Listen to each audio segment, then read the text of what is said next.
Assalamu alaikum, this is Shama and today it's my second video on acute interstitial nephritis, and we have discussed before the introduction of this topic and what are the causes that lead to acute interstitial nephritis. So today our main focus of discussion will be that what is its pathophysiology, basically how this disease occur and what affects it cause. So in the first section we'll talk about the pathophysiology, and in the second section we'll talk about the clinical features and how the patient presents to us. So starting with our discussion, we have already studied in our previous video or in previous part that it is basically an immune mediated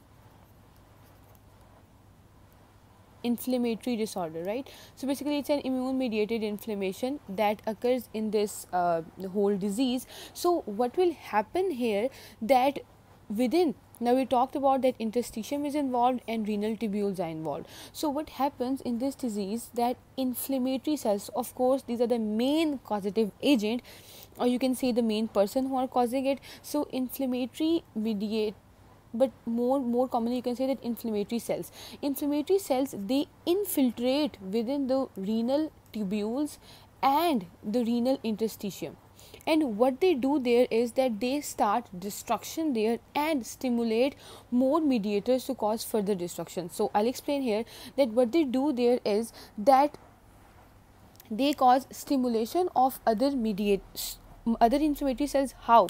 That they cause release of pro-inflammatory cytokines. So these pro-inflammatory cytokines are released by them, plus chemokines, plus they stimulate the renal cells and the interstitium cells, and they also start to produce mediators, and you can say the cytokines, basically the inflammatory cytokines and the chemokines, which will, what they'll do, that they will start to damage the kidney.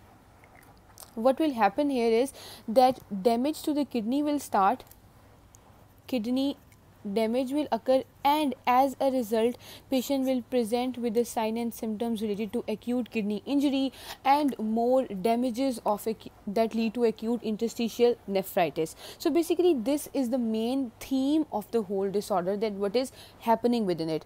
Now we know that, now we have studied all the causes, so we know that most common causes, tell me. Of course you'll know that it is drug induced acute interstitial nephritis. So whenever there is drug induced or some allergies, then there will be hypersensitivity reaction, and whenever there is hypersensitivity reaction, then what will happen, that eosinophils will be raised. These eosinophils will infiltrate here, will cause damage. Then they, if it is, there are some allergens involved, can write here that if it is any allergic reaction, then in that case basophils and most commonly IgE, they will be more increased. Fine. So these are all, they all will then cause the whole pathophysiology or the whole damage that occurs within the acute interstitial nephritis. Now one exception in this drug induced acute interstitial nephritis is that, suppose if the drug is NSAIDs, mean non-steroidal anti-inflammatory drug, is the drug of discussion here, suppose it causes the acute interstitial nephritis in a case, then it will have some typical features. Now what will those typical features will be, that first of all it will not cause raise in the eosinophils level, so there will be no eosinophilia seen here, no eosinophilia seen here if it's NSAID induced acute interstitial nephritis.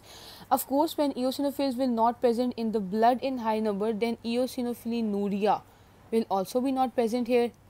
And second important discussion, which we'll discuss in the clinical features too, I'll explain it here, so it's become characteristic for NSAIDs, that in it there is massive proteinuria in contrast to mild proteinuria which occurs in other cases of the disease. So massive proteinuria will be present, plus if we go for renal biopsy in this patient, it will show normal features of acute interstitial nephritis, plus it will show the points and the features of minimal change disease.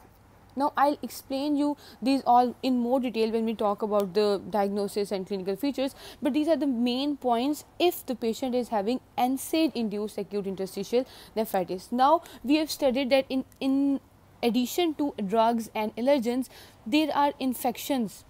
They also cause this disease. So in case of infections, now very important point, we already know this point, that our kidney is resistant to damage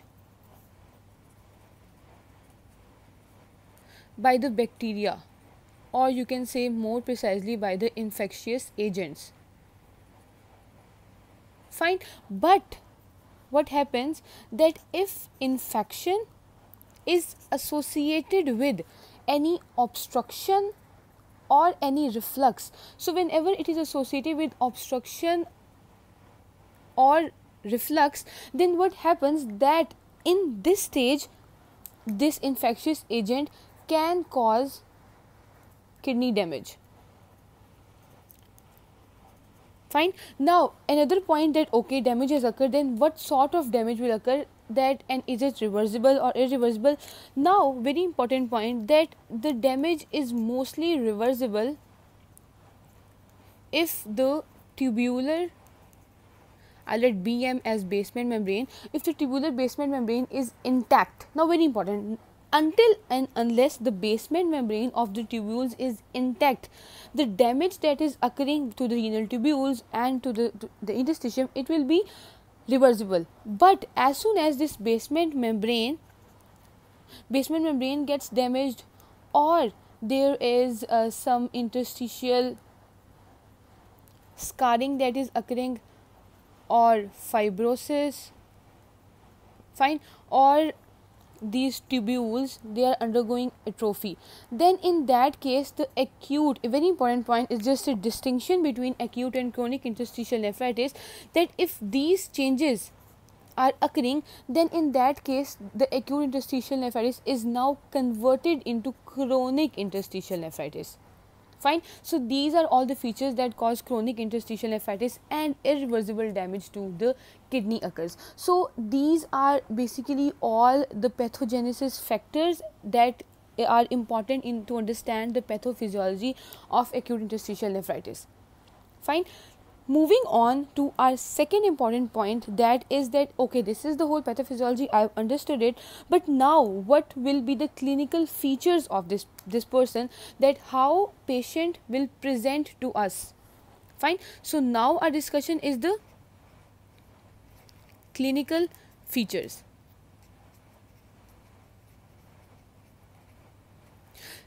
How will the patient present? First of all, there is a classical triad which and this patient can have this triad altogether or some features of this triad. But what is the main presentation before the classical triad?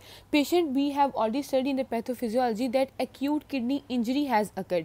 So whenever there is acute kidney injury, of course it is present there, then patient will present with the sign and symptoms of acute kidney injury. So he or she will have fatigue, will have fever, will have weight loss. Why weight loss? Because there is lack of appetite and nausea and vomiting. So these will be some constitutional features that are presented by the patient because he is having acute kidney injury.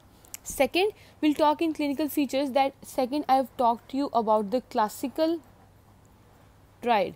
Now what is that triad? I'll write in more bold words so that you remember it, that what is happening, it's an inflammation reaction, it is a hypersensitivity reaction, drug hypersensitivity reaction. So patient will have fever, rash, we know that we see a person with hypersensitivity, we see rash on his skin. So fever, rash, and since it's an inflammatory response, so eosinophilia will be present. So this is the classical triad which is almost present in all the drug-induced acute interstitial nephritis. So patient can have these symptoms, patient can have sign and symptoms of acute kidney injury. And thirdly, patient, if we talk in its urine, then he will have Pyorrhea. Now what is pyorrhea? It is present of eosinophils in the urine. So we can call it eosinophiluria, right? Then patient can have microscopic hematuria. Of course, that if some glomeruli are damaged mildly, then small amount of blood can also be seen in the urine. So microscopic hematuria is present in the patient, or patient will have very important point. He'll say that I have pain associated with urination. So it is also a feature of acute interstitial nephritis. Plus there will be a pain on another angle, costovertebral angle, or he'll say we'll find out that he'll have flank pain. Costovertebral angle pain or flank pain will be presented by the patient. So these are all the clinical features of a patient. So briefly, just an overview of our whole discussion today. So we talked about that acute interstitial nephritis, its pathophysiology. So basically it's an immune mediated disease. So inflammatory cells will get entrapped within the cells, and there they will further stimulate other cells to come there, other inflammatory mediators, and as a result combinedly then start to cause kidney damage. If it's drug induced, then there is a hypersensitivity reaction. Of course, eosinophils will be elevated, except NSAIDs in which there are no eosinophils elevated in the blood and in the urine. Because of NSAIDs, I've already explained you before, allergic reactions in basophils and IG will be elevated. In infection, kidney is mostly resistant to infection, but it can cause damage by the infection if it's associated with some obstruction or reflux. And moving on to the clinical features. Clinical features, the patient will present with classic triad of fever, rash and eosinophilia, plus signs and symptoms of acute kidney injury, pyorrhea, microscopic hematuria, pain. Now pain is very important. Pain will be associated with urination. He'll say that when I urinate, I feel pain. Second, in the costovertebral angles, he will have pain, or we also call it flank pain. So this is just an overview of, I think, the whole pathophysiology and the clinical features of acute interstitial nephritis. I hope it helped you out, and please like, share and subscribe my channel. Thank you all for your support. At the end, I'll of course, as always, I'll pay a special thanks to my teachers, Dr. Ahmed and Dr. Mubin. They really helped me a lot, and it's just because of them I'm here helping you all, explaining in a good way as you're liking so. So thank you so much. Allah Hafiz. See you in the next video.